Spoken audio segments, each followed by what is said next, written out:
All right. Well, things are heating up in the Epstein case again.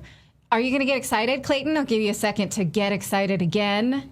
Yeah, that's what that looks like? Yeah, I'm sure we'll get a lot of answers this time. Yeah. Okay, you hold your breath. I will continue to explain.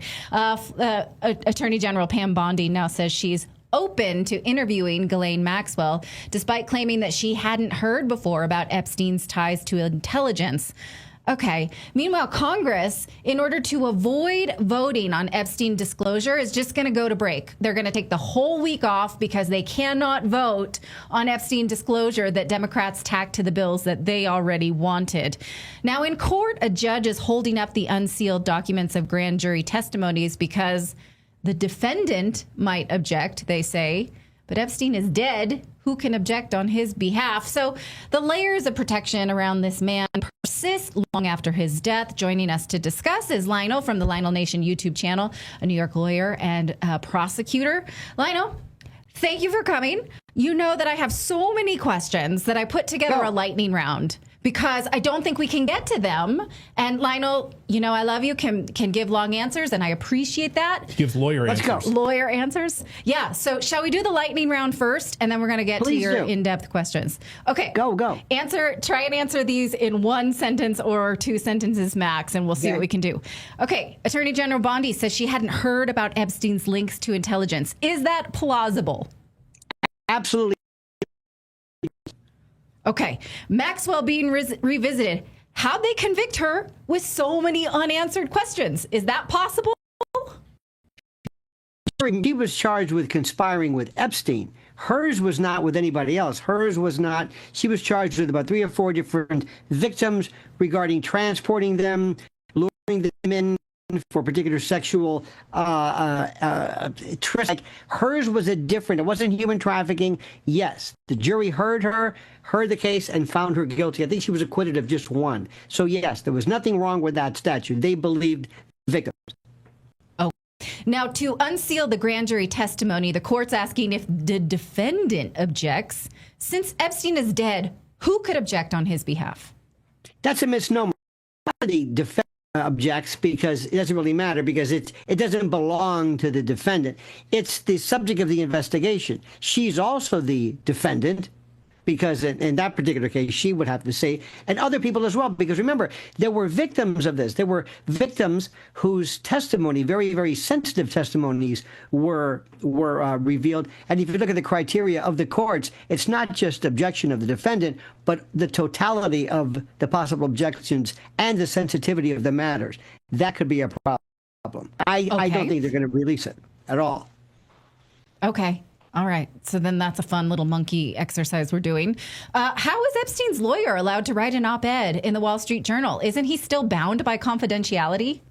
What lawyer are we talking about? Mr. Dershowitz, or are we? Yes. In the Wall Street Journal piece where he said, there's no clients. I've seen it. I would have known, he said over the weekend. First, I don't know why anybody just doesn't tell him, just shut up. You're every time he says anything, it makes it worse. That's number one. Number two, the question you should ask, the legal question is, does the attorney-client privilege survive the death of the client? And the answer is yes. We saw that during the Vince Foster case. So you're right. Just because a client has died doesn't necessarily mean, but he would be saying, he's saying nothing that in any way violates or deals with matters that were held in confidence, but matters around the case. But I still go back to what I said originally. Alan, please shut up. Right. Okay. Now, one more question in the lightning round. The federal prosecutor Acosta said that he was told to go easy on Epstein. Who would have the authority to tell him that? Who could have? The Department of Justice. And the fact that he would say that is mind-boggling. And the fact that they would intervene regarding a state case. Remember, it was the Palm Beach authorities who brought this to the attention, how they intervene. But it goes to show you, Natalie, the idea at the time that the federal government was just with impunity. They didn't care how it looked. They didn't care what you thought. They just bulldozed. And Acosta, by the way, by saying that it was a higher pay grade who told him to do this, the fact that he said that shows the mindlessness of him. If you do that, you keep your shut. Well, I believe in the context he said it was when he was being interviewed for the incoming Trump administration this time around, as in, this could come back to bite us. Why did you do that?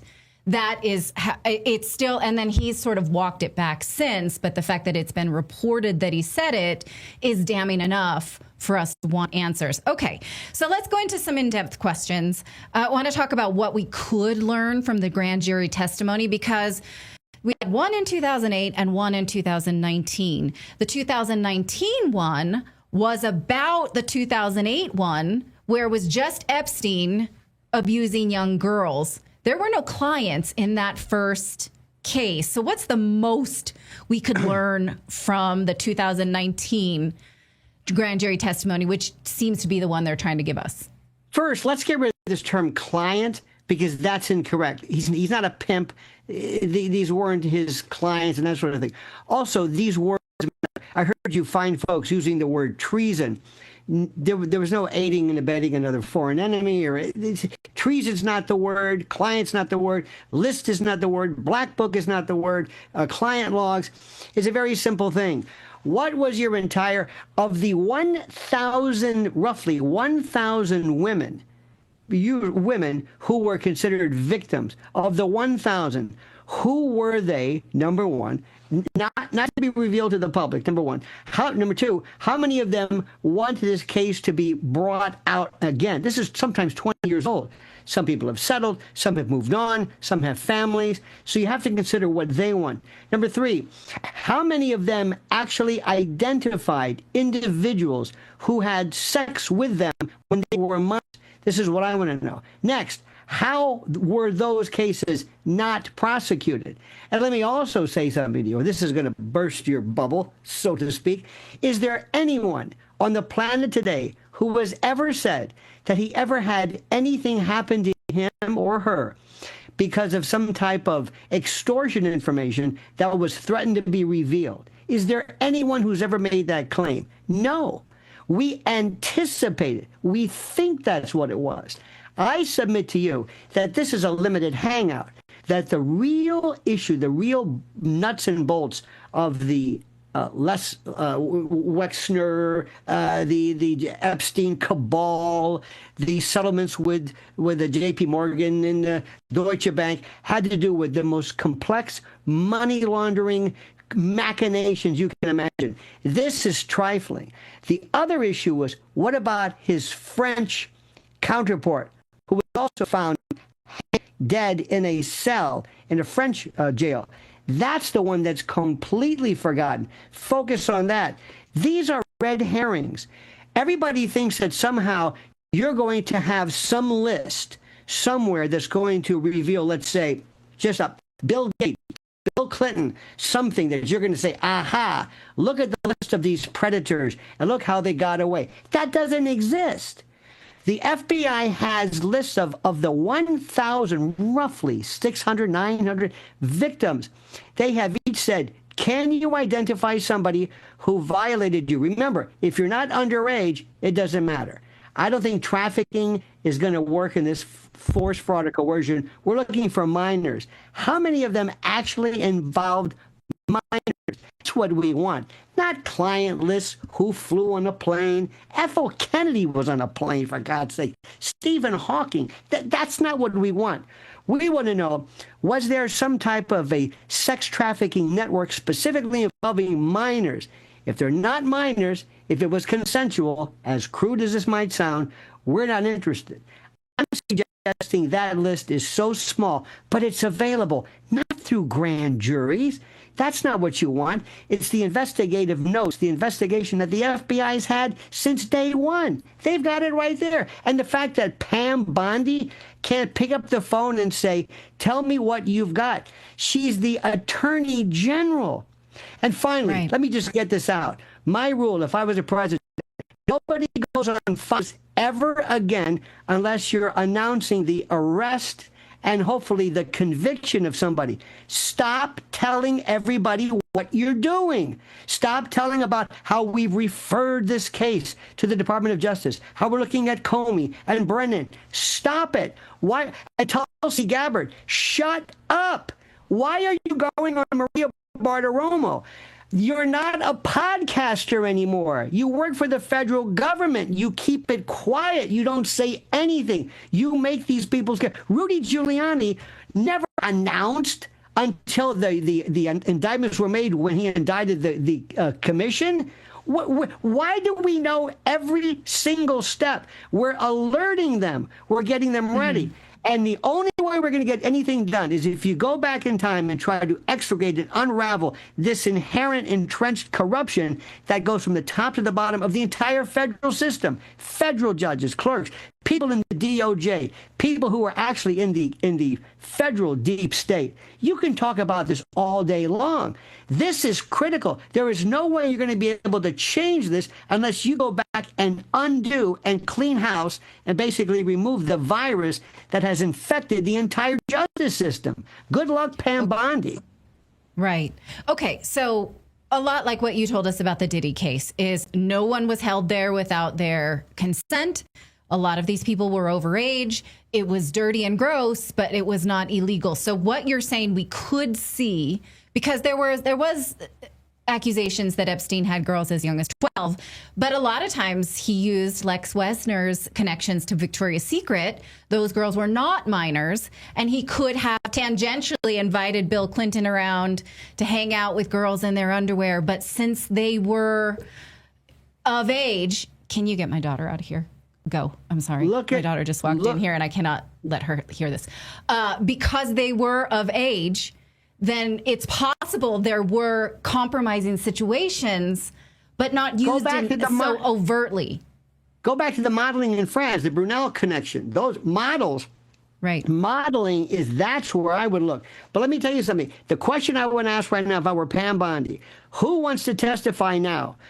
Who wants to come forward and go and testify before a grand jury or anybody and to explain how you were mistreated, how you did not deserve or receive justice? That's where we start with people who are ready, willing, and able to speak now, who are underage. You've got, believe me, more than you can deal with. You don't need to go back and put out binders and lists and what. Stop telling people what you're doing. It looks clumsy. It looks like you don't know what you're doing. And by the way, is Pam Bondi, and I think the world of her, is Pam Bondi hiding? Why are these minions speaking on behalf of her? And finally, Natalie, why is everybody announcing everything on Fox News? I've never seen anything like this. Why are you telling people what you're doing? And why are you changing, perhaps, you're poisoning the water for a potential jury. You're basically setting up motions for change of venue. Why are you doing this? And going back to what you said about Ghislaine Maxwell, what are you going to offer her?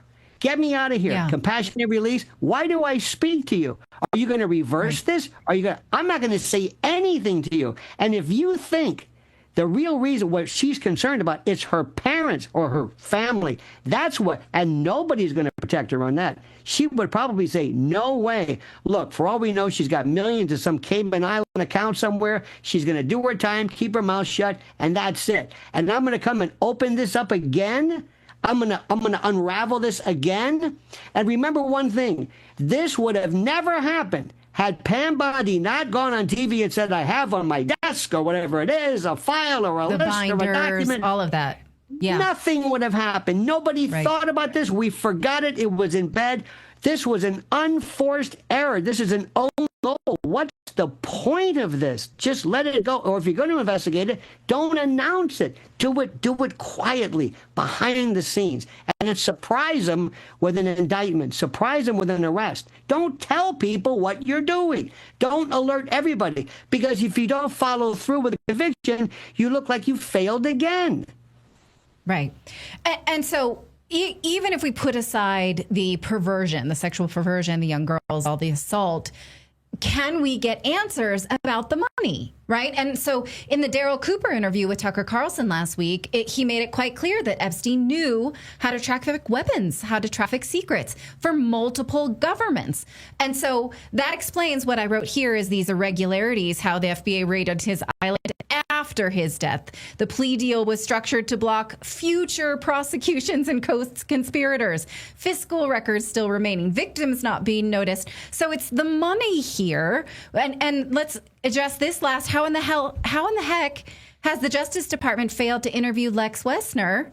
Is there any excuse for that? Because clearly the money behind the sex is just as important, even though we're very interested in protecting the girls. I cannot believe that no one has not interviewed him or talked to him. But let me leave with this question. What do you think the chances are of somebody saying, okay, we want to send some agents to do what real and find out what the connection was there regarding intel? Good luck. What do you think that's going? You think that's going to come through? You think anybody's going to be chomping at the bit? You think President Trump is going to say, "No one, let no stone unturned"? Baby, come clean. What did you look? Let's be real. We're all adults. We know what's going on right now. We know the climate. We know what you can and can't say. It's going to hit a point and then stop. You know and I know what this is all about, or what it was then. Final question. If this really were the Mossad, like everybody was saying, do you think that they would allow 20 years worth of hard drives and data to sit around collecting dust before it was seized by the FBI? Don't you think you would seize this as they were accrued? This stuff, that story doesn't even make sense. I'm not even sure if they had any tapes, had any files, terabytes of data. You might have had a lot of surveillance video and ring camera stuff or whatever the equivalent was then. I think if you really get down to it, this story is so simple. It's made to sound complex. Talk to the victims right now who want to come forward, have them testify before Congress about what happened, have them tell the world how they were shunned or ignored, about how they were minors and how they have been forgotten. Start with that. Don't worry about a grand jury and logs. Talk to the victims who want to speak now, who have been ignored here. Simple. Okay. I mean, again, that's one part of it. But it will not help us understand the funding bit. It will not. And you're right. The Lex Wessner bit. You're never. It ain't going to happen. That is what the government's protecting more than the sex crimes is the money, the intelligence. Not so much as they're protecting. They're just not interested, because with that comes other people saying, if I speak about this, do you want me to talk about intel connections? Do you really want to? Do you? Well, yes. You do, but ask the people. Ask if President Trump or DOJ or Kash Patel or whoever's in charge this week goes to CIA and says, "Are you folks willing to come clean with this?" They'll say, "Hell no! What are you doing? We're an intelligence agency too. That's our whole shtick." But that's what we do. It's like, do you understand it? Let me listen. It's nice to have these podcasters playing, Law and Order here, but I don't think they understand how this thing goes. This is deadly business. This is James Bond to the nth degree. This is serious stuff. This is life and death. And 1 minute they're walking around on, Joe Rogan, and the next thing they're making intel secrets with Dan Bongino threatening to quit. By the way, did he ever quit? I'd have canned his ass a long time ago. Everybody trying to get their Fox News, trying to burnish their resume so that when they leave office, they'll have a gig later on. I hate to be so cynical, but if you're in the government and you swear allegiance to the Constitution in this republic, you also owe duty to keep your freaking mouth shut and go home and do your job and be quiet. You're intel. You're secret. Right. This is what you're supposed to do. Omerta, keep your mouth shut. All right. Well, we're going to stick on this. Thank you so much, Lionel. We got a lot covered in a short period of time. The lightning round worked. So it's always a pleasure to see you. And who called Diddy? Who called Diddy? You did. Victory lap. All right. Hello. Victory lap on that, too. He was 100% correct. Yeah. Lionel, great to see you. Great to see you. Thank you, my friend. Yeah. All the best. But people are like, no, that's impossible. Really? Is that going to happen? Diddy's going to walk free? Oh, no. Yeah, he got that one. Lionel nailed it. He nailed it. When everyone's calling him crazy. No, he's going to go to prison for life. Nope. Nope. Not going to happen.